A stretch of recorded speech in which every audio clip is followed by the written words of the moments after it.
Cheryl Daniels, our number 5 qualifier, will be beginning match number 1. Jan, did Cheryl take any time off, or did she stay with a very strict practice schedule?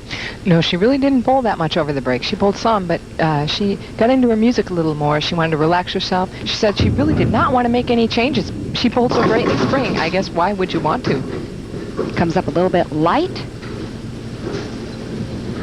And to finish that thought, she said in the past, even though she's bowling well, she's always thinking. She always thinks there's something she should change, and she said it always wound up being to her disadvantage. So this time, she just got involved in other things. She produced a commercial, and she said, hey, I'm going to do those things, and then when I'm ready to bowl, I'm going to do the same thing as I did in the spring. All right, we'll see if she can convert the spare, and she does. I think that's good sound advice. Sometimes your brain needs a little bit of a break after 16 years on tour. It does. It's difficult week after week, and really the breaks are very welcome when they come up.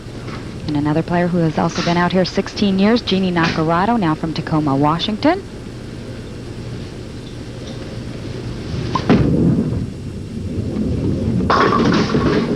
Opens up a little high, leaves a 4-pin. Jeanne made a show earlier this year, Jan, in Overland Park, Kansas, but she has struggled trying to get to that winner's circle.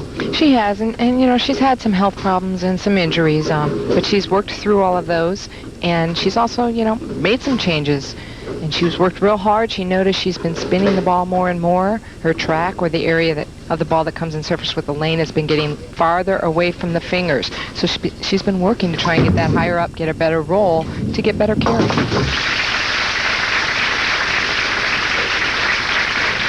No problem converting the 4-pin. Starts with the body very straight, ball high, pushes up and out before she starts her approach. Look at the long, fluid arm swing. She has a very relaxed arm swing.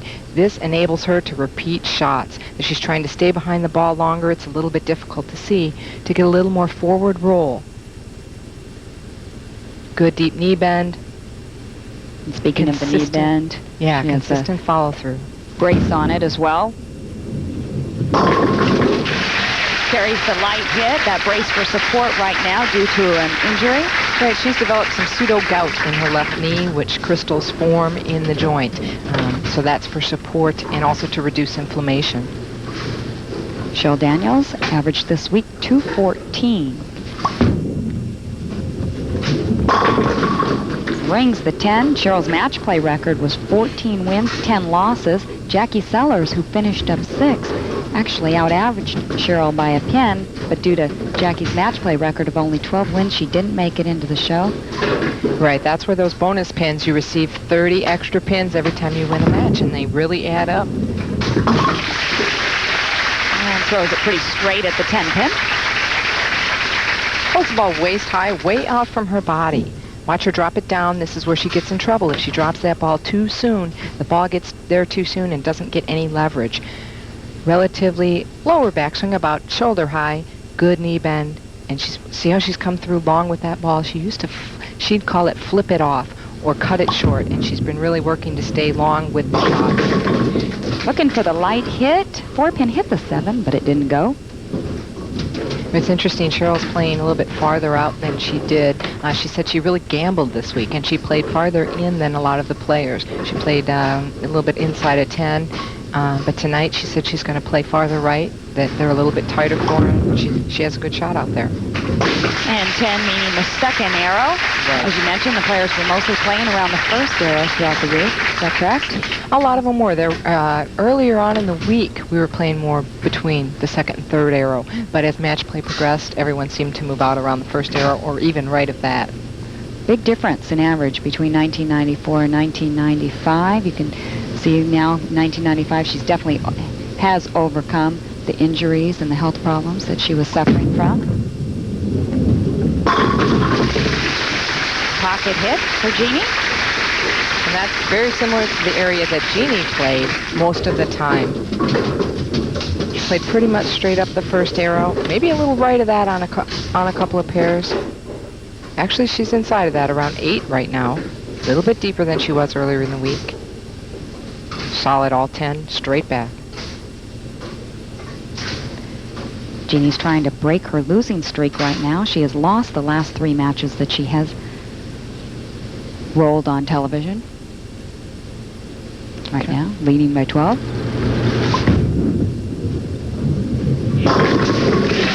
And Jeanne Naccarato throws 3 in a row. She has a 22-pin lead. But it'll be Cheryl Daniels back to work when we come back right after this. The championship round finals of the $75,000 Quantum Technologies Old Dominion Open are being brought to you by Sports Cream. When you overdo it, massage in Sports Cream for fast relief of sore muscles without embarrassing odor.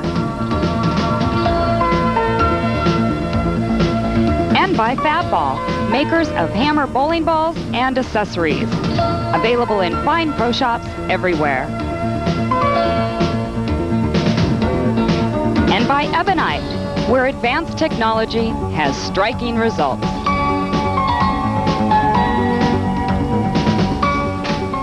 And we're back now as Cheryl Daniels trails by 22 in the 4th frame. She is working on a spare, needs to start getting something going here, apply some pressure on Genie. Well, her last 2 shots have been good shots, just coming up, not quite carrying. Well, talk about not quite carrying. She almost left the 410. Wow, that's really unusual on a light hit like that, kind of a half-pocket hit. They do appear to be tighter for Cheryl because she seemed to have a little more area earlier on in the week. Now, Cheryl likes to swing the ball a little bit more than Genie as well. Right. Now, Cheryl's switching balls here, going for a 10-pin. Cheryl had a little bit of difficulty with spares this week. She mentioned she found that she wasn't taking the time necessary to set up properly for her spares. She worded it as, I think I was cheating a little bit. So she's going to really work hard tonight, make sure she sets up the same for her spares as her strike. Well, 4 chances at spares and 4 spares that she has converted. High game this week, 299, a light 7-pin, I heard. Was a good shot. Pulled it maybe just a little bit, but it should have gone down. And there she breaks the string of spares by throwing a strike here in the 5th frame. Okay, she sent that ball quite a bit farther right than the previous shots. I think she got that ball all the way out to about the 4th or 5th board. Now the board's drier out there. Right. They said that players told me it was kind of wet dry tonight. See the ball still going right? Look at that. Actually, the 3rd or 4th board. And that's where she got the hard drive in order to carry out the 10 and the 7. Okay, we'll see if she can keep doing that. Meanwhile, Jeanne Naccarato keeps on striking as she has put together 4 in a row. Continues her lead now by 33 pins.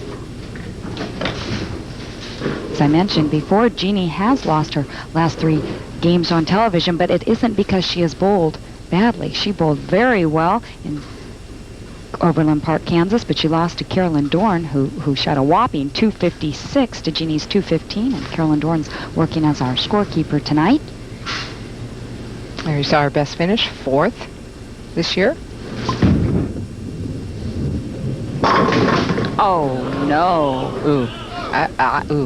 She pulled that inside just a little bit. You saw Genie's one who told me, they thought they were wet dry. In other words, she pulled that into the conditioner a little bit more. The ball skid longer down the lane.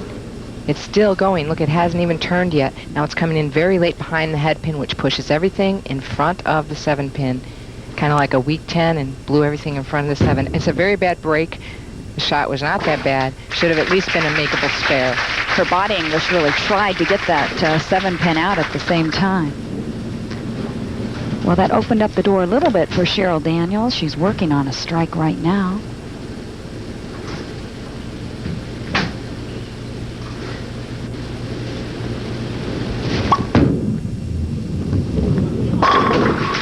And the double puts her within 8 pins of Genie. Okay, she did the same thing on the right lane. However, the ball appeared to hang up on her hand a bit. It did get farther out on the lane than she normally does. But she did get it to the dry boards, and it did come back. Once again, Kim mentioned it in the opening that how hot it is. It has been very warm here all week long, and the players could tend to have difficulty getting their hands out of the ball.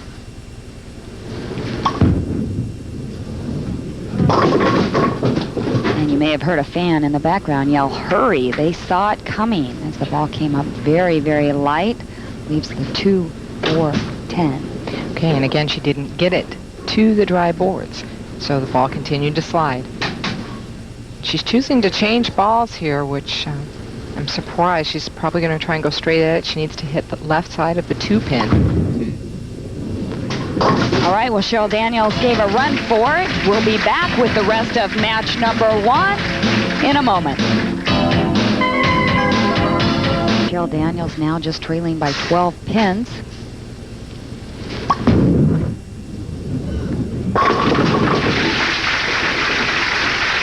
We talked to Cheryl Daniels about the changing lane conditions and seeing if they were going to bother her. This is her answer. Well, I mean, I usually, when you're on TV, it's pretty much, it's very unpredictable. So I'm just you have to go in with an open mind, and you just got to try to deal with what's out there. You know, you can't really anticipate how they're going to break down, how they're going to change. So I'm just going to be open-minded. And Jan, do they appear to be changing a little bit now? I think they're carrying down a bit, especially for Cheryl, who is crossing through more of the area where the conditioner is. Good shot, tough break. Ball finished a little bit hard, but she really needed that to fall out. Definitely needed that. That would have put her within 2 pins of Genie.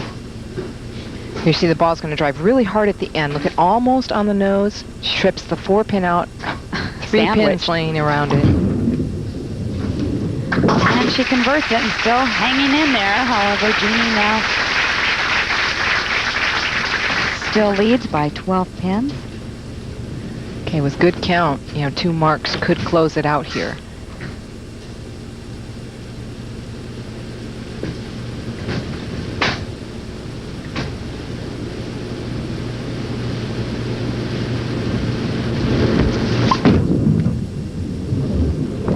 Just as you mentioned, pulled it inside of target. She was right over the second arrow on that shot. Yes, she was, and hit more of the conditioner.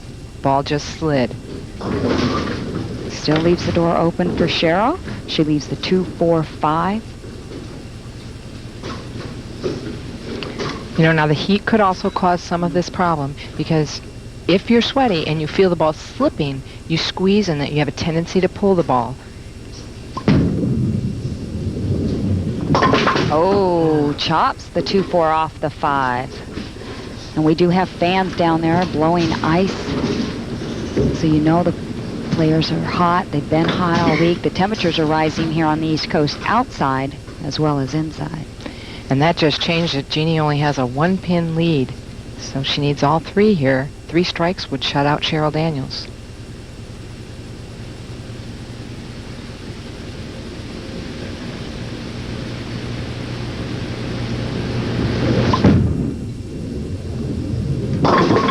Looked like it went out farther. It did, and again, the conditioner obviously is carrying down the lane here, and that did happen all week long during the first and second matches. They began to carry down. You had to continue to move your feet and your eyes to the right. So the players coming on later really probably will have an advantage. They could possibly have the advantage. All right, we'll have to wait and see.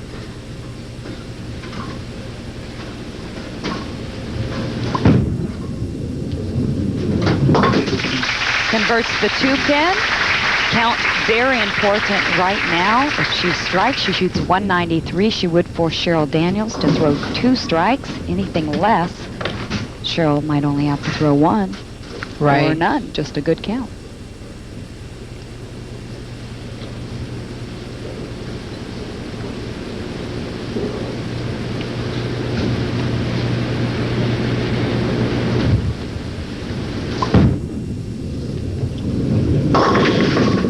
Makes the adjustment high through the nose, leaves the 3-pin.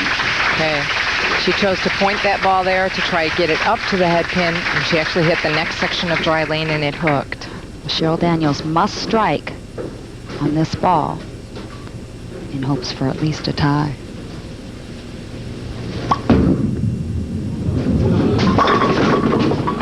And high leaves the 4-pin. Not going to happen. Jeanne Naccarato has shot 192. The best Cheryl Daniels can shoot right now is 191. Cheryl's looking over at the scoreboard, realizes now it's all over. Cheryl Daniels finishes up in 5th place. She'll get a check for $3,000, and she'll be back next week. You can bet on that. The next match, Jeanne Naccarato will now be taking on Carol Giannotti. when we come back.